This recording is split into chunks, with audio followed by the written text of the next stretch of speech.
Let's keep calm and mother on. Mothering is way too important to do alone and way too serious to be serious all the time. My name is Christy Thomas, and I am here shoulder to shoulder with you, mothering and enjoying life together. This is the podcast where you can focus on being mindful and taking a deep breath with me and learning new things so you can pause and savor the amazing life you already have. Okay, well, this is it.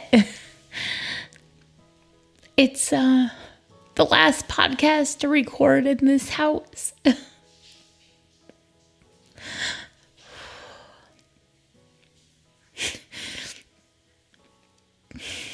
Didn't expect to feel these feelings. So let me take a second here. We've lived here for 3 years and 4 months. That's the longest we've lived anywhere in my husband's naval career so far. And the packers come in the morning. So we still have all of our stuff. The house is all ready. But tomorrow, all the things get taken apart and start getting boxed up. We've got 2 days of packers, and then they load it up. And then about a week later, my husband will meet the things in our next house. Whew. But as I'm sitting here thinking about all the amazing things that have happened in this house, I started this podcast when we moved here to give me something to do because I didn't even know my neighbors yet. But now I know my neighbors, and they helped my friends throw a great birthday party last month for me at Halloween. I just want to pause and appreciate all the good things that have happened while living in this house. And yeah, there have been some hard things, like you don't really ever want to watch your kid have a seizure and have epilepsy, and we did 3 patrols and all the feelings of that. My husband completed a very successful tour, and my kids really grew into their own, from learning how to ride bicycles to having a lead in a play to learning an instrument that they begged me for. I am just filled with wonder in this moment. And I want to encourage you to live in your house well, to love your neighbors well, learn their names, bake them cookies, knock on the door, bring them dinners when you see that they're having a rough day because of a Facebook post. Go that extra mile. I got to meet my friend Sharon down the street this summer, and I got to listen to her stories about when she taught kindergarten and first grade as a reading specialist. She's almost 80. And then I met my neighbor Gail because of her agave plant that bloomed. You may have seen me track it on Instagram. It only blooms once every 20 years about. And we were here. We got to see it happen. And then my great running partners. And then random moms from church and karate. And when my kids tried out swim team and theater, we just did a lot of trying of things, which is what we're going to do in the next place too. We're going to try things on and see what fits and see what doesn't fit. And we're just going to show up and be ourselves. A couple of weeks ago, my husband and I were going for a walk, and we were joking that, the motto of the military family is make new friends, but leave them in tears. Because it's hard to be the one that moves away. And I think sometimes it's even harder to be the one left behind. That the one that's moving away gets all the anticipation of a new adventure, right? The thing that's next. But the person left behind, I've lived with that feeling during patrols and deployments. It's weird living with the ghost of a feeling and seeing the reminders of what used to be there. So as I'm recording the last words in the studio, I don't think this is going to be the full podcast here. I'm probably going to do a couple small short recordings and merge them all together to a long episode. In the next couple of days, as they pack, I'll record it in my van and edit them together. But I wanted to get the raw feeling here of what it's like to move. I was talking to a friend. I don't know how to say it, but I think we leave parts of our energy, parts of our story behind, right? Like we talk about if walls could talk.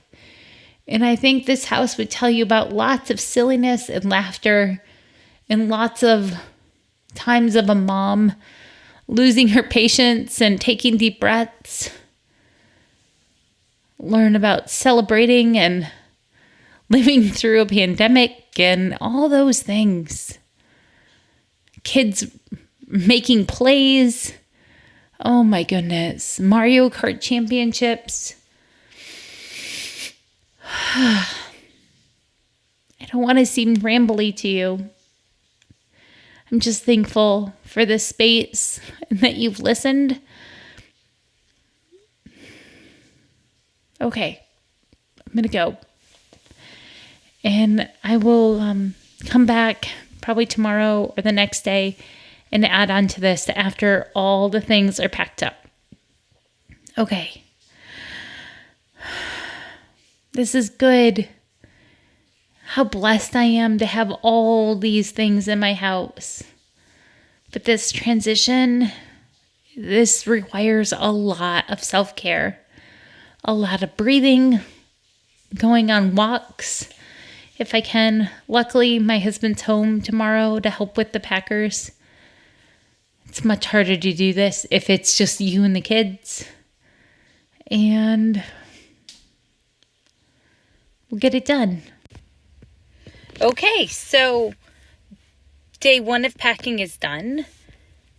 And I think everyone in my house, myself included, feels way more settled right now than we did this morning or last night. When 80% of what you own is in boxes, it's kind of like that point in labor where you know that there's no turning back, that the only way out is through. And at the end of this, there's an adventure. Like, we're starting to get excited now that the process has started. So now we're going to go downtown for a tree lighting ceremony and embrace the fact that it's actually the holiday season. I mean, we haven't had any decorations yet. It hasn't felt like Christmas in our house. It's felt like eggshells waiting for the movers. And now that the process has started, I'm glad that we can savor a couple holiday events in this nice small town that we live in right now. Okay, so the whole house is packed up and we are waiting for the moving truck. It is moving truck day, and I just wanted to take a moment and record a memo as I stand in the garage. I know the audio won't be great for this, but I wanted to let you know that when you're in this moment of the part of moving, it's for me just pure excitement, right? It's just pure excitement from this point on. Yes, the goodbyes are hard, but how lucky it is to have loved people so well that it makes goodbyes hard, right? I was reading a book called Let It Be Easy last night on my Kindle, and one of the quotes she had from Aesop was that grief and joy, or sorrow and joy, are twin sisters. And I think that must be true as I stand in this moment. That joy, the flip side, is sorrow, and it's beautiful. That for every cloud, for every silver lining, there's a cloud. And I just wanted to pause here and take a deep breath with you before the chaos of grown men lifting heavy boxes. It feels like you're in like an actual anthill and things move so quickly. And there's people and you're trying not to get run over and trying to make sure your kids don't get run over. So I just want to pause here and take a deep breath and share this with you. It is Monday morning after a weekend of painting nonstop. You can probably hear that I'm in an echoey room. This is the other part of moving. When you own a house, right? You get to literally see all the marks that you've left on the walls and paint them and get them ready for the next people to live in. And that was a lot of really fun teamwork with my husband. And I'm thankful for the space to process. And I am thankful that we choose to pay for professional cleaners. So this week we just get to do the bucket list things that I love to do here and the kids love to do here. Like going to the beach one more time, finishing some school projects, last music lessons. We had recitals this weekend. They helped a friend with their Eagle Scout project. It's been the best transition so far, despite all the hard things. Because on Thursday, my grandma, whose husband died in October, passed away. I learned that right before the moving truck showed up from my mom, and then my phone died too, so I couldn't even call my mom. It's been a lot of feelings. There's always one thing that just pushes you over the edge, and I wasn't the nicest, and I had to apologize to some people in my family, because sometimes when life feels hard, I just get mean and grumpy, and that's important to acknowledge and to say I'm sorry for. But thankfully, those people love me enough where they are kind to me when I come and apologize. All the feelings. That's what moving does for you. All the feelings. It's the last night in this house. And I thought this is how I would end this episode, which is full of all the transitions, and it's basically an audio journal. And I hope it gives you some insight of what it's like. This is my family's 10th move in 18 years. And some parts of it are harder and easier as time has gone on. Our communication during it all has gotten clearer. Oh, I gotta pause for dinner. But there's always something that knocks you down.